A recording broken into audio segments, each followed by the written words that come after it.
You know that feeling when you are just so overwhelmed, so completely discouraged that you are right on the edge of giving up? Well, today, we're diving deep into the incredible power of faith and perseverance, especially for those moments when life just feels way too hard. Let's get into it. It's a feeling we all know, isn't it? That exact moment when the pressure is just too much, the mountain in front of you seems impossible to climb, and honestly, quitting feels like the only sane option. It's a human feeling, and we're about to talk about what to do when it shows up. And let's be really clear about this. On those days, that is a huge success. This isn't about pretending the struggle isn't real. Oh, it's real. This is about knowing that just choosing to hang on, to put one foot in front of the other when you'd rather lie down, that is a victory. Sometimes just not quitting is the whole win for the day. So this brings us right into our first big idea, this internal fight we all have against quitting. It's really about the choice we have to make when trouble hits. It's a battle fought in our own minds and hearts, and finding the strength to keep going is everything. This perspective is so important. See, the urge to quit feels like a really personal, private battle, but the decision to keep going, that creates ripples you can't even see. Your kids, your friends, your community, they need to see someone who stands firm when things get tough. Your fight inspires way more people than you'll ever know. And this just lays it out perfectly, doesn't it? Every single hardship presents us with this choice. Are you going to let it make you better, or are you going to let it make you bitter? We can allow it to sharpen us, to build our character, or we can let it poison us and make us resentful. The event itself doesn't get to decide the outcome. Our response does. What a powerful promise this is. Now, notice what it doesn't say. It doesn't say a righteous person never falls. No, it says they fall 7 times, even. But the thing that defines them is that they get back up. Falling is not the failure. The only failure is choosing to stay down. So let's build on that. This is the mindset of an overcomer, right here. Life is gonna knock you down. Circumstances will knock you down. That is a guarantee. But you can make a decision right here and now that every single time you get knocked down, you will get up one more time, that there is no more quit in you. So where does that strength to get back up come from? Because it's not just about white-knuckling it. It's deeper than that. It's rooted in our next big idea, trusting that you're part of a bigger plan, especially when you can't see the full picture at all. This is the absolute heart of it.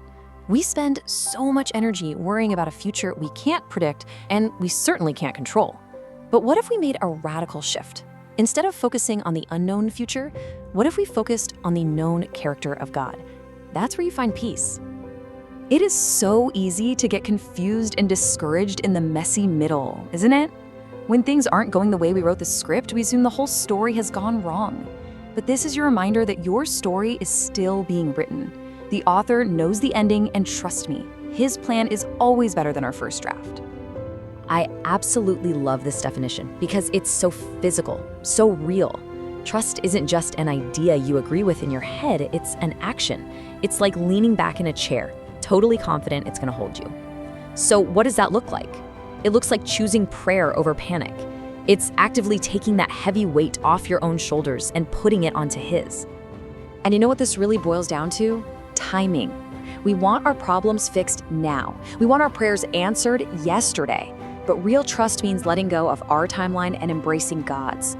He works on a different clock, and his timing is always perfect. He makes everything beautiful when it's meant to be. Okay, so if we're gonna truly trust God and never quit, we have to face down the 2 biggest enemies that hold us captive. First, you've got fear of what's ahead. And second, you have the heavy weight of what's behind. Let's take on fear first. So what's with this number, 365? Well, get this. The phrase, fear not, appears in the Bible 365 times. Just think about that for a second. That is a daily reminder from God, one for every single day of the year, to live in faith, not in fear. And this is exactly why we need that daily reminder. I mean, just look at what fear does. It's a thief. It paralyzes us. It binds us up with invisible cords. It makes us see only the obstacles, never the opportunities. And you know, Job even said, "The thing I greatly feared has come upon me." Fear can be like a magnet for the very things we're trying to avoid. But here's the good news. We have a direct antidote to fear. It is not our spiritual DNA. God doesn't give fear. What does he give us? He gives us power to act, love to connect with him and others, and a sound mind for clarity. That's the toolkit he's given us to fight back against fear every single day. Now this reframes everything. What if fear isn't a stop sign? What if it's a signpost? Think about it. If the enemy is trying so desperately to keep you away from something by making you afraid of it, that might just mean it's the key to your destiny. The very thing you're afraid of could be your greatest breakthrough. All right, so we've talked about fear of the future. But what about all those regrets, those mistakes, those hurts that are haunting us from behind? The past can be just as paralyzing as fear, keeping us completely stuck, unable to move forward into the new things God has waiting for us. This is a command, yes, but it's also a beautiful promise. God is basically saying, hey, let that go, because I'm over here creating your future. If you're constantly looking in the rearview mirror, you're gonna miss the brand new thing I'm doing right in front of you. And this distinction is so important. Forgetting doesn't mean you get amnesia. It doesn't mean the memory disappears. It means you make a choice. You decide that that memory no longer gets to have power over your emotions, your decisions, or who you are today. You remember it, sure, but you've stripped it of its weight. You've made it powerless. And this is how we do it. This is the key that renders the past powerless. Forgiveness. Whether it's for someone else or, and this is a big one, for yourself. It isn't about saying what happened was okay. It's about saying, I will no longer be a prisoner to what happened. It's you taking the key and unlocking your own cell. It makes you free. So let's just pause here for a second, because this is where the change really happens. What's one thing? A hurt, a mistake, a regret? What's one thing you've been carrying? I want to invite you right now to make a choice to release it. And if you feel up to it, share what you're letting go of in the comments. Let's create a wave of encouragement, because your story of freedom might be the exact thing someone else needs to hear to find their own.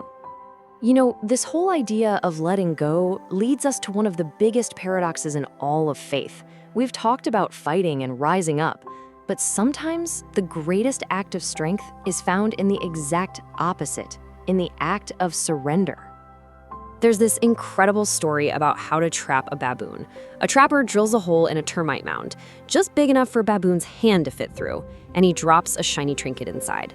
Well, the baboon comes along, sees the shiny thing, reaches in and grabs it. But now, with its hand clenched in a fist, it can't pull its hand back out. It's trapped, and the trapper just walks right up to it. The baboon is screaming and fighting, but it will not let go of that trinket. All it has to do to be free is open its hand, but its own desire keeps it a prisoner. And that story, it's really a mirror for us, isn't it? What is our shiny trinket? Is it a relationship we know is wrong? Is it our own plan for our career? Is it an old hurt we refuse to let go of? What are we clenching our fist around so tightly that it's actually keeping us trapped? I get it. Letting go can feel like a profound loss. It can feel like you're giving up, like a part of you is dying. But here's that paradox again. That act of release, the very thing that feels like death, is often the doorway to your biggest blessing and your truest freedom. It's time to let go. And this is the bottom line, the ultimate truth of surrender.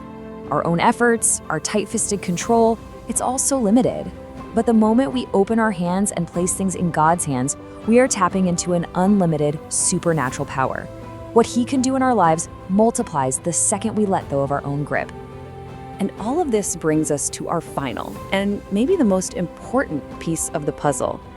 After we've chosen to fight, to trust, to release fear and the past, and to surrender control, well, we're finally free to become who we were always created to be.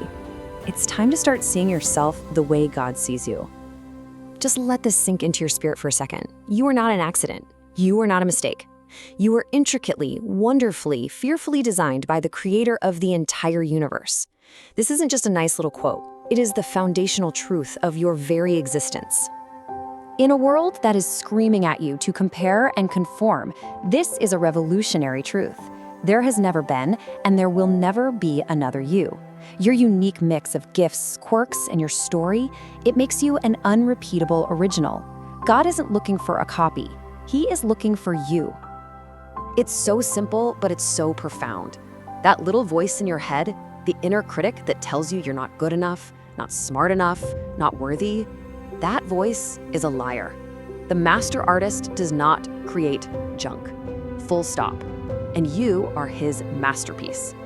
So I want you to hear this today. You are the right size. You have the right personality for your God-given purpose. You are talented enough. You are smart enough. God made absolutely no mistakes when He made you. You have been crowned with His favor. It's time to start living like you believe it. This is your true identity. You are not a victim. You are not weak. You are not defeated. You are a warrior, and you have been equipped with divine strength for every single battle you will ever face. The power that is for you is infinitely greater than any power that comes against you. So we end with this challenge, this invitation. They say the world has yet to see what God can truly do through one person who is fully, completely surrendered to Him. The potential is absolutely limitless, and the only question is, will that person be you? If this message encouraged you today, please help us spread this hope by hitting that like button and subscribing to our channel, Be Thankful. You never know who in your circle might need to hear this today, so please feel free to share it.